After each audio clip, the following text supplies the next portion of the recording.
ഇമാം ബുഖാരി റളിയല്ലാഹു അൻഹു ഉദ്ധരിക്കുന്ന വലിയൊരു സംഭവം കാണാം. ഒരു മനുഷ്യൻ, അയാൾക്ക് കുറച്ച് പണം കടം കിട്ടാൻ വേണ്ടിയിട്ട് അയാളൊരു സുഹൃത്തിനെ കാണാൻ പോയി.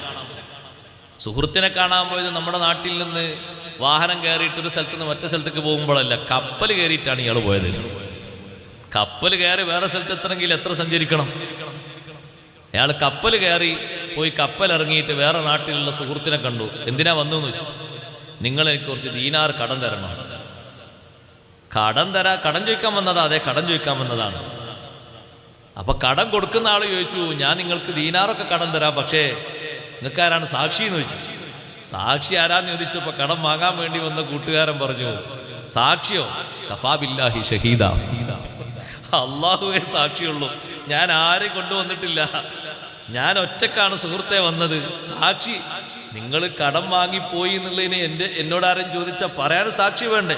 കഫാ ബില്ലാഹി ഷഹീദ, അള്ളാഹുവാണ് സാക്ഷി. നിങ്ങളിത് തിരിച്ചു തരുന്നെന്താ ഉറപ്പ്? കഫാ ബില്ലാഹി കഫീല, ഞാൻ അള്ളാഹുവിനെ കഫീലാക്കിയിട്ടാണ് നിങ്ങളിൽ നിന്ന് കടം വാങ്ങുന്നത്, തിരിച്ചു തരും. അങ്ങനെ അവധിയൊക്കെ നിശ്ചയിച്ചു കൊടുത്തു. ദീനാറൊക്കെ വാങ്ങി മറ്റേ കപ്പലും കയറി തിരിച്ച് നാട്ടിലേക്ക് പോയി.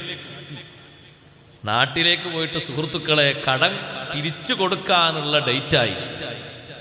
കപ്പൽ കയറിയിട്ട് തന്നെ അങ്ങോട്ട് തിരിച്ചു വരണം, കാരണം കപ്പൽ കയറി പോകേണ്ട നാടല്ലേ, കുറെ ദൂരം സഞ്ചരിക്കണല്ലോ.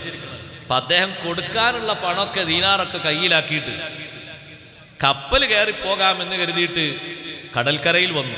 കപ്പലൊക്കെ ഉണ്ട്, പക്ഷെ ഇദ്ദേഹം കടൽക്കരയിൽ കപ്പൽ കയറുന്ന സ്ഥലത്തെത്തിയപ്പോഴേക്ക് കപ്പൽ വിട്ടുപോയി. പടച്ച റബ്ബേ, ഇന്നാണല്ലോ ഞാൻ ഈ പണം കൊടുക്കേണ്ടത്, നാളാകാൻ പറ്റൂലല്ലോ.